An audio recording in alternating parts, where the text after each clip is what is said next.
એમને જીવંત રાખી, પ્રેરિત કરી.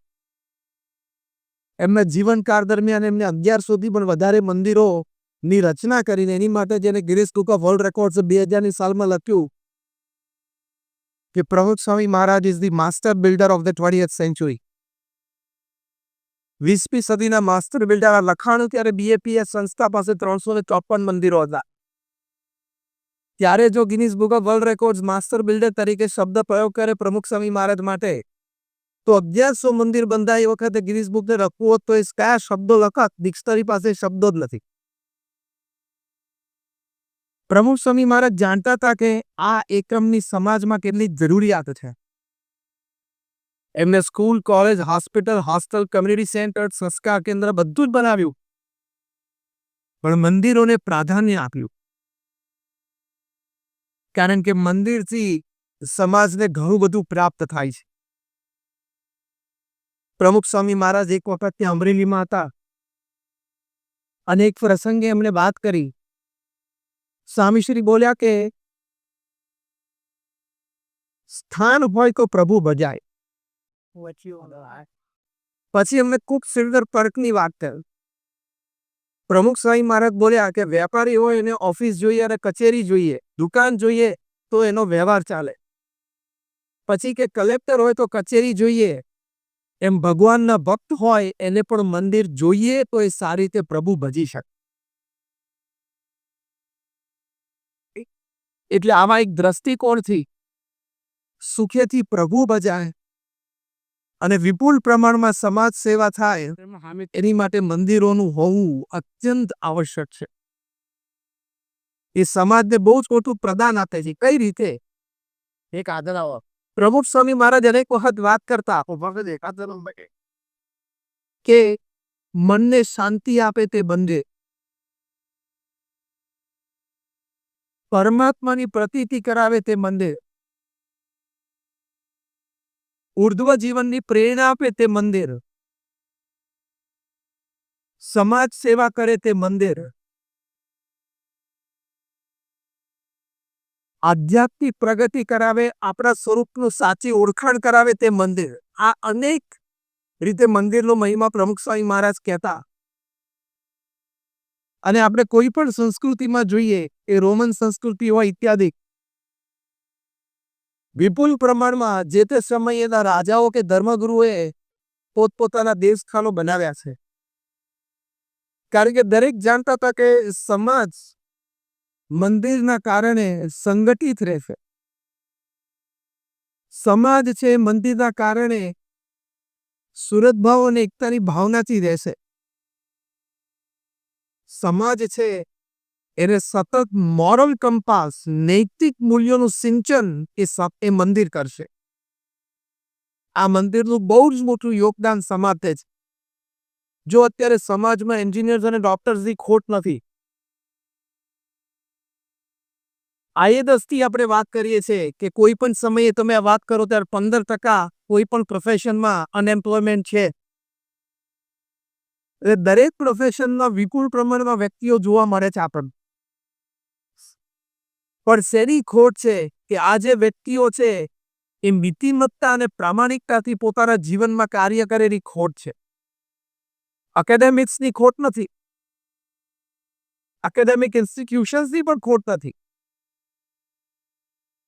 લગભગ દર વર્ષે ભારતમાં 50 થી 70 નાની મોટી સ્કૂલ કોલેજો બંધ થાય છે, કાં તો વિદ્યાર્થીઓના અભાવે, કાં તો એડમિનિસ્ટ્રેશન સ્ટાફ, કાં તો ટીચિંગ સ્ટાફના અભાવે. એકેડેમિક્સ વિપુલ પ્રમાણમાં છે, ટેલેન્ટ વિપુલ પ્રમાણમાં છે, અનુભવ એક્સપિરિયન્સ વિપુલ પ્રમાણમાં છે. What we need is morality. આપણે જે જોઈએ છે નૈતિકતા અને પ્રામાણિકતા. એન્જિનિયર છે પણ we want good engineers. Doctors છે પણ we want good doctors. Pharmacist છે પણ વી વોન્ટ ગુડ ફાર્માસિસ્ટ. એ જે નૈતિક મૂલ્યોનું સિંચન છે એ મંદિર કરે છે. મંદિર પાસે આ તાકાત, આ શક્તિ છે, એ પ્રેરણા સ્ત્રોત છે. અનેક પ્રસંગે બીએપીએસ સંસ્થામાં અને અન્ય સંસ્થાઓમાં પણ જ્યાં આવી આધ્યાત્મિક પ્રવૃત્તિ ચાલે છે ત્યાં એ લોકોએ સમાજમાં આવી નીતિમત્તા અને પ્રામાણિકતા બહુ જ મોટા પ્રમાણમાં શીખ્યો એવા દાખલા છે. પ્રમુખ સ્વામી મહારાજે સ્વામિનારાયણ અક્ષરધામ દિલ્હીમાં 2005માં પ્રતિષ્ઠા કરી અને ખુલ્લું મુકાયું સમાજ માટે. હજારો લોકો રોજ આવે છે અને ઉર્ધ્વ જીવનની પ્રેરણા મેળવે છે. એટલે સમાજને પહેલું મોટું યોગદાન મંદિરનું હોય તો એ ઉર્ધ્વ જીવન જીવવાની પ્રેરણા આપે છે. નીતિમત્તા, પ્રામાણિકતા જેવા અનેક સદ્ગુણોને વ્યક્તિગત જીવનમાં, પારિવારિક જીવનમાં, વ્યવસાયિક જીવનમાં, સામાજિક જીવનમાં, જાહેર જીવનમાં જીવવા માટેની પ્રેક્ટિકલી પ્રેરણા અને પ્રેક્ટિકલી શક્તિ આપે છે. તો ત્યાં અક્ષરધામમાં હજારો લોકો આવે છે. Thousands of people have changed their lives for the better. તે જનરલ વિઝિટર્સ બુકમાં કોઈ પણ વ્યક્તિ પોતાનું સજેશન લખી શકે, કોઈ પણ વ્યક્તિ પોતાનો કોઈ અભિપ્રાય લખી શકે. એક વ્યક્તિએ સજેશન આ બુક પર લખેલ. એ વ્યક્તિએ લખ્યું कि मैं हरियाणा के एक छोटे से गांव में से आता हूं. मेरा व्यवसाय ये है कि मैं घर घर जाके अपने गांव में दूध बांटता. આપણે જેમ ગામડામાં હોય સવાર સાંજ દૂધવાળા છે ઘરે લઈને દૂધ આપી જતા હોય, સાયકલ ઉપર બે બાજુ કેન હોય અને લૂસ વીસ ઘરે ઘરે આપવા આવતા હોય, कि मैं घर घर जाके दूध बांटता. हमारे गांव में कोई 70-80 परिवार था. हम 3 दूध वाले सुबह शाम सबको दूध देते. मेरी आयु 50 साल की है. मैं अपने जीवन में सिर्फ 2 दफा दिल्ली आया हूं. वो एक समय पे हमारे गांव में कोई बड़े घर में शादी थी तो मैं बारात में आया था, और दूसरी दफा अभी मैं आया. यहां से मैं गुजर रहा था, देखा कि ये क्या बन गया. फिर देखा कि पता चला कि अक्षरधाम. अंदर गया, किसी को पूछा देखने लायक क्या है, तो कि मुख्य मंदिर ये है, ये दर्शन होते हैं. फिर प्रदर्शनी लगी है, प्रदर्शनी आप देख सकते हो. तो मैं प्रदर्शन में अंदर गया. अब बद्दी बात है विजिटर्स बुक पर लखे है. वहां सब प्रदर्शनी देखी. भगवान स्वामीनारायण प्रभु जी के दर्शन थे. હવે અગત્યની વાત લખે છે. એમને લખ્યું कि यहां से मुझे इतनी प्रेरणा मिली ना कि मैं आज से यह प्रतिज्ञा लेता हूं कि मैं अपने दूध में कभी पानी नहीं डालूंगा. હું મારા દૂધમાં કોઈ દિવસ પાણી નહીં નાખ. એને આ વાત એના ગામમાં જઈને બીજા બે દૂધવાળાને કરી, એ લોકોને પણ પ્રેરણા મળે. આ રિમ્પલ ઇફેક્ટ કહેવાય. જેમ શાંત સરોવરોને તમે એમાં એક કાંકરી નાખો એક તરંગ ઉઠે, એમાંથી બીજું ત્રીજું તરંગો સામેના કિનારે પહોંચી જાય, એને રિપલ ઇફેક્ટ કહેવાય. તે બે દૂધવાળાને પણ પ્રેરણા મળી. એ લોકોએ પણ આ પ્રતિજ્ઞા લીધી. એટલે દક્ષિણ હરિયાણાનું એ નાનું હેમલેટ, નાનું ગામ, એ બધા સવાર સાંજ પાણી ભેળવ્યા વગરનું દૂધ પીવે છે ને થેન્ક્સ ટુ મંદિર.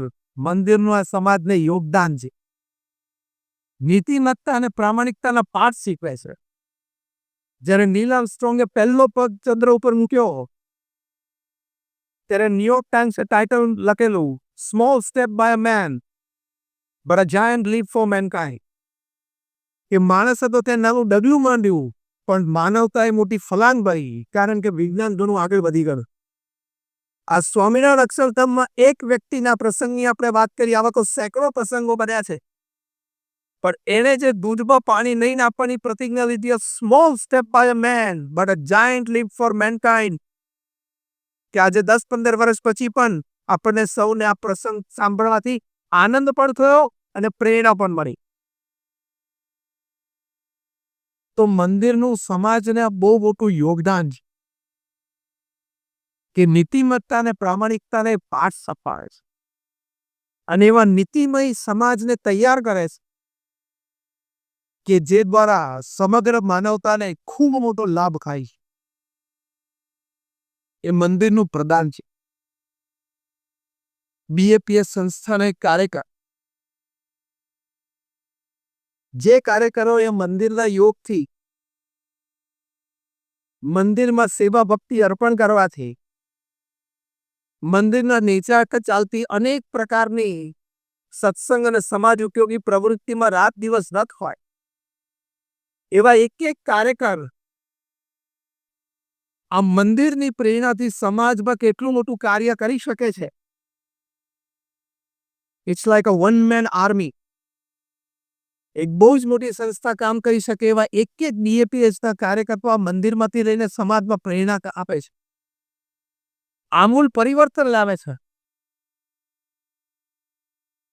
મહેસાણા જિલ્લાના ચાણસ્મા તાલુકાનું સુનસર ગામ, આ ગામનો ઇતિહાસ એવો છે કે વર્ષોથી આ ગામમાં વ્યસનો બધાને ખૂબ, વળી અમુક લોકો તો લૂંટફાટની પણ પ્રવૃત્તિ કરે.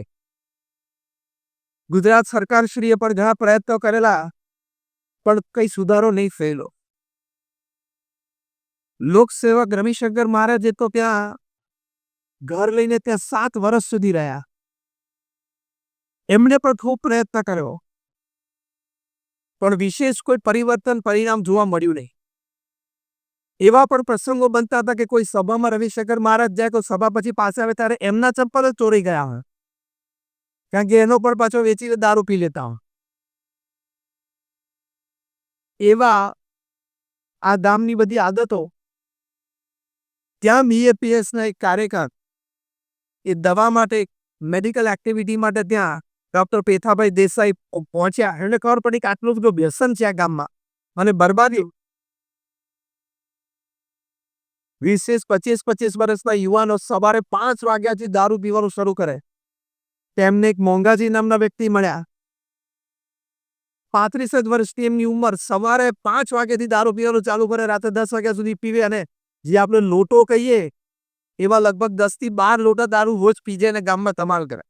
આમાં તો ઘણા બધા લોકો ત્યાં.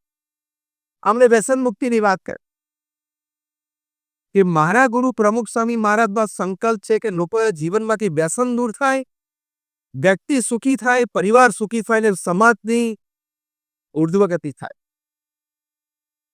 એમને વ્યસન મુક્તિની વાત કરીએ, મેડિકલ ટ્રીટમેન્ટ સાથે, એટલે ગામના બધા લોકોએ કીધું તમે અહીંયા વ્યસન મુક્તિની વાત ના કરતા, તમારા જેવા કેટલાય અને કેટલાય જતા રહ્યા. વ્યસન મુક્તિની વાત કરશો તો તમે પણ કરશો નહીં. અને એમને ત્યાં પ્રતિજ્ઞા દી કે હું સંપૂર્ણ શાકાહારી હવે આજથી ખાઉં છું. પોતે એક બોડી બિલ્ડર અને જીમ ચલાવતા હોય કે તો સાહજિક જ આ બધી પ્રેરણાને વાતો હોય કે નોનવેજ ફૂડ્સ ખાવા જોઈએ. એમને શાકાહારી જીવનની પ્રેરણા મળી. એમને એ વાતો સ્પર્શી ગઈ કે કોઈ જીવ પ્રાણી માત્રને મારીને આપણને ખાવાનો અધિકાર નથી. આપણે સહિષ્ણુ અને પ્રેમ, સહિષ્ણુતા અને પ્રેમ રાખવો જ જોઈએ. મનુષ્ય તરીકે નાના અસ્તિત્વ એટલે પશુ પંખી માટે આપણી આ નૈતિક જવાબદારી છે. આ બધી વાતો એમણે ત્યાં જોઈ, સાંભળી, ખૂબ પ્રેરણા મળી. એમને કહ્યું કે હું તો શાકાહારી કહું છું, પણ મારા દિલ્હી, પંજાબમાં અને હરિયાણામાં મારા જીમમાં બધી શિફ્ટમાં થઈને 5000થી પણ વધારે બોડી બિલ્ડર્સને ટ્રેન કરું છું. એનું પ્રેરણા આપીશ કે વેજીટેરિયનિઝમ હેઝ પાવર અને it is a way of life. આ કેટલું મોટું યોગદાન મંદિર કો સમાજને કહેવાય. 1991માં પણ અમેરિકામાં જ્યારે કલ્ચરલ ફેસ્ટિવલ ઓફ ઇન્ડિયા હતો ત્યારે પણ ત્યાં વેજીટેરિયનિઝમનો સ્પોટ આપણે મૂકેલો બ્યુટીફુલ બોર્ડર સ્પોર્ટ એક્ઝિબિશનમાં. ત્યારે તે આર્ગ્યુમેન્ટ મૂકેલી કે લોકો કહેશે કે નોનવેજ ફૂડ્સમાંથી શક્તિ મળે, શાકાહારી ભોજનમાંથી પણ વિપુલ પ્રમાણમાં શક્તિ મળે છે. મોટો હાથી ઊભો કરેલો કે the strongest animal in the world is elephant and is vegetarian. મોટો રાઇનો ઊભો કરેલો કે second strongest animal in the world is રાઇનો, it is vegetarian. અને આ સ્પોટ જોઈને એ વખતના ભારતના બહુ જ મોટા રમતવીર, ટેનિસ પ્લેયર, એકમાત્ર આપણા ટેનિસ પ્લેયર જે વિમ્બલ્ટન ડબલ્સ જીત્યા છે, વિજય અમૃતરાજ, એમના આંખમાં આંસુ આવી ગયા. અને ત્યારે ત્યાં અમે પ્રતિજ્ઞા લીધી અને પ્રમુખ સ્વામી મહારાજને મળ્યા ત્યારે ત્યાં પ્રત્યક્ષ પ્રતિજ્ઞા લીધી કે સ્વામી આજથી હું વેજીટેરિયન ખાઉં છું. આ સમાજનું બે લોકતા છે. કારણ કે યુનાઇટેડ નેશન્સે પણ ક્લાઇમેટ કોન્ફરન્સ કરી ત્યારે કહ્યું કે આ ક્લાઇમેટ ચેન્જના જે ઇસ્યુ છે જે અત્યારે આપણે અનુભવીએ છીએ, ડિસેમ્બરની 10મી તારીખ આટલી ગરમી ગુજરાતમાં હોય જ નહીં. ફર્સ્ટ ટાઈમ આપણે અનુભવીએ છીએ આ ક્લાઇમેટ ચેન્જ. એ ક્લાઇમેટ ચેન્જના ઘણા બધા કારણો છે. એમાંથી બહુ જ મોટું કારણ છે એ નોનવેજ ફૂડ ખાવાની આદતો. કારણ કે જે ત્યાં કાવ અને બફેલોનું જે ફાર્મિંગ થાય છે, એટલે કે એનો ઉછેર સ્પેશિયલી નોનવેજ ફૂડ્સ માટે થાય છે, એની માટે વિશાળ ગ્રાસલેન્ડ્સ તે લોકોને માટે ફળવાયા છે. એના માટે ત્યાં માણસને ખાવા માટેના અનાજ જો ઉગાડવામાં આવે તો આખી દુનિયા વેજીટેરિયન થઈ છે. પણ એના કારણે, કારણ કે એના કારણે ગેસ એમિશન્સ વધારે થાય છે અને એના કારણે આ ગરમી છે. એટલે ઘણા બધા કારણો છે, ફેક્ટરી એમિશન્સ છે, ઘણા બધા. પણ આ લાઇવ સ્ટોક, જેને કહેવાય લાઇવ સ્ટોક એમિશન, એ બહુ જ મોટું કારણ છે.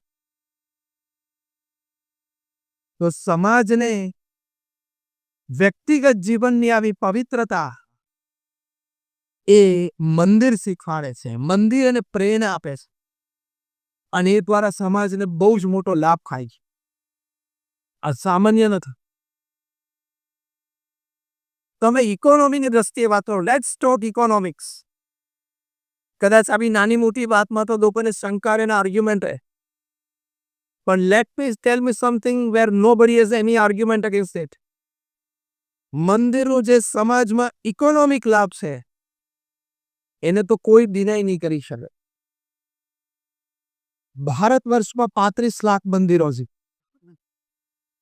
કોઈ સામાન્ય નાના મંદિરો છે જેને આપણે નાની દેરી કહીએ છીએ, ત્યાં ઘણી વખત એક જ પૂજારી હોય અથવા ન પણ.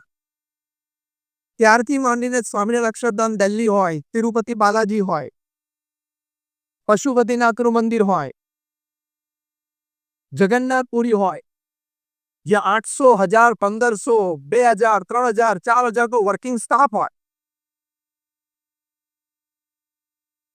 તો એક પૂજારી હોય પગારદાર, ત્યાંથી માંડીને 4,000 શિફ્ટ હોય, સ્ટાફ હોય, એવા મોટા મંદિરો ભારત વર્ષમાં છે. Let's talk of employment. સમાજમાં જ્યારે અત્યારે અનએમ્પ્લોયમેન્ટનો બહુ મોટો ઇસ્યુ ચાલે છે અને કાયમ રહેવાનો, ખુરશી ઉપર રહે ત્યાં સુધી, 35 લાખ મંદિરોમાં એકથી માંડીને 4,000 સુધીની, let's take an average of 10 પર મંદિર. 10 વ્યક્તિને મંદિર એમ્પ્લોયમેન્ટ, ડિરેક્ટ એમ્પ્લોયમેન્ટ આપે છે. તો એ મંદિરમાં કામ કરે છે, પગાર મળે છે. પછી એ પૂજારી હોય, એ કોઈ એડમિનિસ્ટ્રેટિવ સ્ટાફમાં હોય, અથવા મંદિરની કોઈ સમાજલક્ષી પ્રવૃત્તિઓ અથવા મંદિરની આધ્યાત્મિક પ્રવૃત્તિઓ હોય, એમાં પેઇડ એમ્પ્લોય તરીકે કામ કરતો હોય. 10 પર મંદિર. બીજી ડિરેક્ટ એમ્પ્લોયમેન્ટ મંદિર નહીં, એ પથ્થરો ખાણમાંથી નીકળતા હોય ત્યાં મજૂરોને એમ્પ્લોયમેન્ટ મળતી હોય. ખાણમાંથી એ સાઇટ ઉપર જતો હોય તે લોજિસ્ટિક્સ, એટલે કે ટ્રક ડ્રાઈવરથી માંડીને ટ્રકમાં પથ્થર ચલાવતો હોય મજૂરોને કામ મળતું હોય. ત્યાં સાઇટ ઉપર જાય ત્યાં કટિંગથી માંડીને કાર્વિંગ સુધી ત્યાં ટ્રેન્ડ કારીગરો હોય, અથવા તો જે આર્ટિસન્સ હોય, કારીગરો છે, એ લોકોને એમ્પ્લોયમેન્ટ મળતી હોય. આ ડિરેક્ટ એમ્પ્લોયમેન્ટ છે એ 10 પર મંદિર, એટલે 35 લાખ મંદિરો, એટલે 3.5 કરોડ લોકોને ડિરેક્ટ એમ્પ્લોયમેન્ટ મંદિર આપે છે. આ સમાજને બહુ મોટું યોગદાન છે. રિલાયન્સ ઇન્ડસ્ટ્રીઝ લિમિટેડ RIL ભારતની સૌથી મોટી પ્રાઇવેટ હોલ્ડિંગ કંપની એમ્પ્લોયમેન્ટની દ્રષ્ટિ છે. 3 લાખ કર્મચારીઓ છે. મંદિર 3.5 કરોડ લોકોને ડિરેક્ટ એમ્પ્લોયમેન્ટ આપે છે. જ્યારે સ્વામિનારાયણ અક્ષરધામ દિલ્હીની રચના થવાની હતી ત્યારે પ્રમુખ સ્વામી મહારાજનો સંકલ્પ હતો કે 5 વર્ષમાં મંદિર પૂરું કરવું છે. ત્યારે સોમપુરાએ કીધું કે સ્વામી, આ 8.5 લાખ ઘનફૂટ પથ્થર, એનું આ કામ, અને ભારતમાં બીજે ઘણે બધે ઠેકાણે મંદિરોના કામ ચાલે છે, કારીગરો પણ ત્યાં રોકાયેલા હોય, કોઈક જગ્યાએ 5-25, કોઈક જગ્યાએ 100-200. કારીગરો આપણને એટલા બધા નહીં મળે.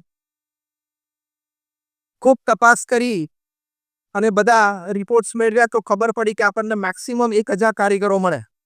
એટલે સોમપુરાએ પ્રમુખ સ્વામી મહારાજને કહ્યું, સોમપુરા જે મંદિરના ડિઝાઇન્સ કરતા હોય, ટ્રેડિશનલ ડિઝાઇનિંગ, શિલ્પશાસ્ત્ર, વાસ્તુશાસ્ત્ર પ્રમાણે, કે સ્વામી આ 35 વર્ષ થાય. પ્રમુખ સ્વામી મહારાજે કીધું કે અમારે 5 વર્ષમાં પૂરું કરવું જ છે. તો કે સ્વામી 1000 કારીગરોથી નહીં થાય, વધારે જોશે. સ્વામી કહે તમે મારી પર છોડી દો. અને ત્યાં રાજસ્થાન અને ઓરિસ્સાના કારીગરોનો સંપર્ક આપણે સંતો કાર્યકર્તાઓ કર્યો. પ્રમુખ સ્વામી મહારાજે આ વિચાર આપો કે કારીગરો શેના કોઈ ભાઈ હોય, ભત્રીજા હોય, ભાણ્યા હોય, કઝિન્સ હોય, એ લોકોના DNA માં તો આ કળા રહેલી છે. પણ કદાચ એવું કામ ન મળતું હોય તો ગામમાં ક્યાં કે ચાની દુકાન ચલાવતા હોય, ભજીયાની દુકાન ચલાવતા હોય, બીજું કંઈ કામ કરતા હોય, તમે એને મળો, આપણે એને થોડી પ્રેક્ટિસ કરાવીએ અને આપણે કારીગરો તૈયાર કરીએ. એ પ્રમાણે બીએપીએસ સંસ્થા પ્રોજેક્ટ કરે. સી હાઉ મંદિર જનરેટ્સ એમ્પ્લોયમેન્ટ એન્ડ મંદિર એમ્પાવર્સ પીપલ.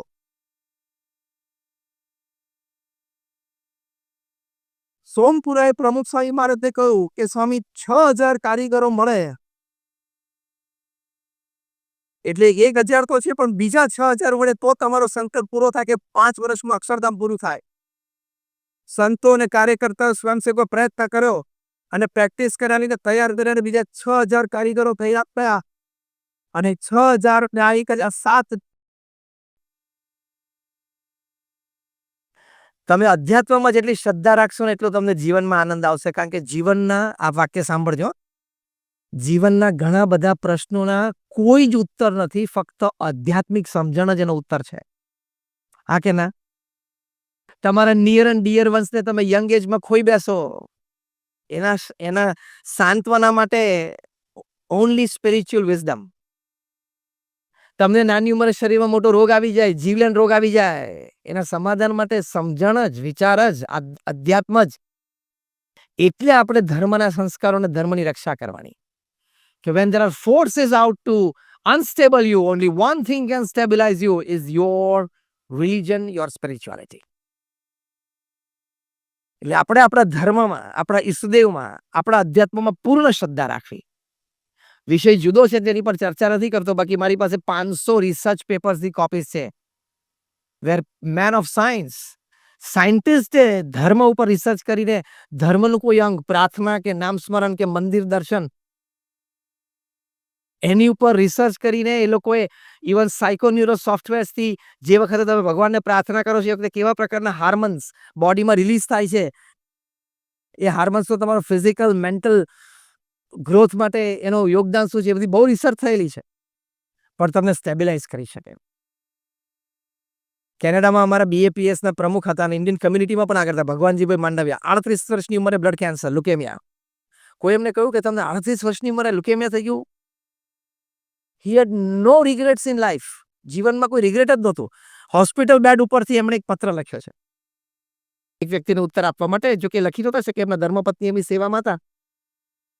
એમને કીધું તું લખ, હું લખાવું. એમને ધર્મપત્ની લખેલો છે. એમાં લખ્યું કે મેં મારા જીવનમાં ભગવાન પ્રત્યેની શ્રદ્ધા અને ભક્તિ રાખ્યા છે. મેં મારા જીવનમાં સમાજ સેવા પણ કરી છે.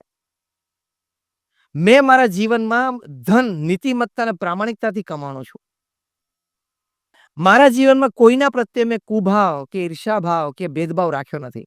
એટલે અત્યારે ભલે મને 38 વર્ષની ઉંમરે લ્યુકેમિયા, બ્લડ કેન્સર છે, પણ મને જીવનમાં સંતોષ છે, શાંતિ છે, આનંદ છે. મારા ભાગ્યમાં કદાચ 38 વર્ષ જ હતા તો ભલે એટલા જ રહ્યા, પણ 38 વર્ષમાં હું ધર્મ, સંસ્કાર અને સંસ્કૃતિને ચૂક્યો નથી, એનો મને અત્યારે પણ હોસ્પિટલ બેડ ઉપર આનંદ છે. એ તો 38 વર્ષની ઉંમરે બ્લડ કેન્સર અને એમને 2 નાની દીકરીઓ, માણસને કેટલું ટેન્શન આવી જાય કે મારા ફેમિલીનું ફ્યુચર શું. He was relax. એમણે લખ્યું નહીં છે કે પ્રમુખ સ્વામી જેવા મહાન સંતના આદેશ અને આજ્ઞા અનુસાર હું અધ્યાત્મ માર્ગ ઉપર ચાલ્યો છું, મને જીવનમાં આનંદ છે. હમણાં મેં સ્વામિનારાયણ અક્ષરધામ અમેરિકામાં બાંધ્યું. દુનિયાનું વેસ્ટર્ન હેમિસ્ફિયરમાં સૌથી મોટું હિન્દુ મંદિર. 300 એકર ઉપર આ Swaminarayan Akshardham. 1.9 million cubic feet of carved stone, 19 lakh ઘનફૂટ ગળેલો પથ્થર. આખા ભારતની તમામ સંસ્કૃતિઓ ત્યાં છે. એક દ્રષ્ટાંત થાય તમને, ભારતમાં 52 પ્રકારના મ્યુઝિકલ ઇન્સ્ટ્રુમેન્ટ્સ છે. અને અમારા એક સંત છે, એમને ભગવાન સ્વામિનારાયણ વખતમાં કીધું છે કે મ્યુઝિકલ ઇન્સ્ટ્રુમેન્ટ 3 જ પ્રકારના હોય: ઘા, વા અને ઘસરકો. ઘા, વા અને ઘસરકો, આ 3 રીતે મ્યુઝિકલ ઇન્સ્ટ્રુમેન્ટ વાગે. એક ઘા, વા અને ઘસરકાના 52 છે ને, અમે ત્યાં 6 ફૂટની મૂર્તિઓ, સિંગલ માર્બલ સ્ટોનની, અને ઇન્સ્ટ્રુમેન્ટ પણ સેમ સ્ટોન, એટલે સિંગલ સ્ટોન કાર્વિંગમાં મૂકી છે. એટલે ભવિષ્યમાં, કારણ કે આ બધા સ્ટ્રક્ચર્સ 1500 વર્ષ સુધી રહેવાના. 1500 વર્ષ પછી આપણી 70મી પેઢીને અમેરિકામાં ખબર પડશે કે આપણી સંસ્કૃતિ છે. ત્યાં 12,500 સ્વયંસેવકોએ 1 મહિનાથી માંડીને 2 વર્ષ સુધીની સેવા આપી.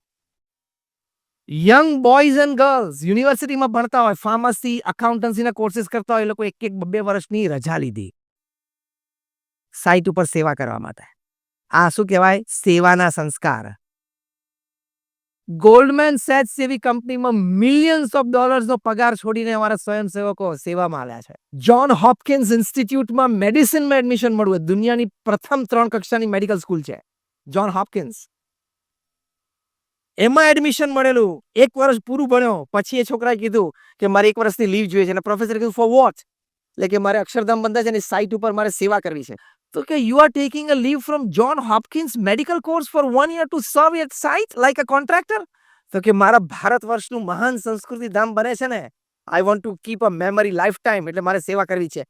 જ્હોન હોપકિન્સમાંથી 1 વર્ષની રજા લઈને છોકરાએ સાઇટ ઉપર પથ્થર ઘસવાની અને પથ્થર ફેરવવાની સેવા કરી. એ બધાના ઇન્ટરવ્યુઝ અમે લીધા છે. 12,500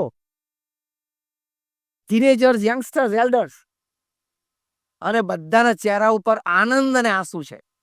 હજારો કલાકના ઇન્ટરવ્યુઝ અમે લીધા છે આ લોકોના, કે તમને મન કેમ થયું અથવા અને તમે કર્યું તમને આનંદ શું છે? એ કે આનંદ જ છે. પોતાના 2-3 કન્વીનિયન્સ સ્ટોરો એ બંધ કરીને અથવા તો બીજાને ચલાવવા આપીને સેવા કરવા આવી ગયા. એ સંસ્કૃતિની સેવાનો આનંદ છે. આ આપણું અધ્યાત્મ છે.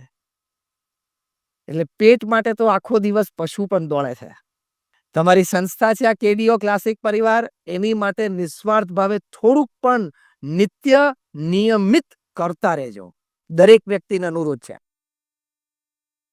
જે પણ આપણે સંસ્થામાં જોઈન, ધારો કે અમારી બીએપીએસ સંસ્થા છે, તમારી આ કેડીઓ ક્લાસિક પરિવાર છે, વડીલોએ બધાએ સંસ્થા ઊભી કરી છે, સારા હેતુઓ છે, સારી પ્રવૃત્તિઓ છે. અત્યાર સુધી બધા તમે સાક્ષી છો કે હેતુઓ સચવાના હોય, પ્રવૃત્તિઓ સારી થઈ હોય, તો પછી એમાં ભળી જવાનો, ભળીને આનંદ લેવાનો. That is a well lived human life. That is satisfaction. એટલે ભગવાનમાં શ્રદ્ધા એ ખૂબ જરૂરી છે. તો આવી થોડીક વાતો છે. કન્ક્લુડિંગમાં આટલી જ વાત. અ લાઈફ વેલ લીવડમાં પ્રથમ વાત આપણે આ કરી, લાઈફ ન્યુયોર્કના ઝૂની વાત કરીને કે ઈગો ડિફ્લેટ કરી નાખવાનો, કારણ કે રોજના 1.5 લાખ જાય છે. ત્રીજો વેવ કોવિડનો ન આવે, ભગવાનની કૃપા, બાકી આપણામાંથી બીજા 5% ના આવે લાઈફ. પહેલો ઈગો ડિફ્લેટ કરવાનો કે આઈ એમ સમથિંગ માનવાનું જ નહીં. You are nothing. પેલું વાક્ય યાદ આવ્યું, yesterday you are a clot of blood, tomorrow you are going to be a speck of dust. એ પહેલી વાત, લાઈફ વેલ લીવડ. બીજી વાત આપણે શું કરી? Attitude towards work and family. કામ અને આપણા સંબંધો માટેના આપણા અભિગમો કેવા રાખવાના. ત્રીજી વાત આપણે કરી ફેમિલી વેલ્યુઝ, પારિવારિક મૂલ્યોની. અને ચોથી વાત આપણે આ કરી કે ભગવાન, આ ચોથી વાત આપણે કરી ગિવિંગ, નિસ્વાર્થ ભાવે આપ. અને પાંચમી વાત કરી ભગવાન પ્રત્યેની શ્રદ્ધા. આ પ્રિન્સિપલ સિમ્પલ છે. આ માર્ગ ઉપર ચાલો ને 70-80 વર્ષ બહુ આનંદમાં અને સંતોષથી જાય. અને આમાંથી ડેવિએટ થયા તો પ્રશ્નો આવશે. આમાં હશો તો પ્રશ્નો આવશે, તો સમાધાન વહેલું આવશે. આની બહાર જશો તો પ્રશ્નનું સમાધાન લાવવું બહુ જ અઘરું છે. From stress to anxiety to fear, depression and suicide, ત્યાં સુધી લોકો પહોંચી જાય છે. છેલ્લી એક વાત કરીને પૂરું કરું. કાર્લ યંગ બહુ જ મોટા સાયકેટ્રિસ્ટ, આમ તો પિતામહ કહેવાય. 60 વર્ષ સુધી એમને સાયકેટ્રીમાં ઇન્ટરનેશનલ પ્રેક્ટિસ કરી. 60 વર્ષ સુધી ઇન્ટરનેશનલ પ્રેક્ટિસ. કાર્લ યંગ એમણે લખ્યું છે, બહુ જ સરસ વાત એક લખી છે એમના જીવન ચરિત્રમાં. એમણે લખ્યું છે કે for 60 years in international practice for psychiatry, there has not been a single patient who had faith in God and had to come to me for treatment. મારી 60 વર્ષની સાયકેટ્રીની પ્રેક્ટિસમાં એક પણ પેશન્ટ મેં એવો નથી જોયો કે જેને ભગવાનમાં શ્રદ્ધા અને ભક્તિ હોય અને એને મારી પાસે ટ્રીટમેન્ટ લેવા આવવું પડ્યું હોય. એટલો પાવર સ્પિરિચ્યુઆલિટીમાં છે. આ 5 મુદ્દા, અ લાઈફ વેલ લીવડ. આપ સર્વેને ખૂબ ખૂબ આભાર છે આપ સર્વેનો કે આપણે શ્રદ્ધાથી આટલી વાતો સાંભળી છે. પ્રગતિ થાય છે.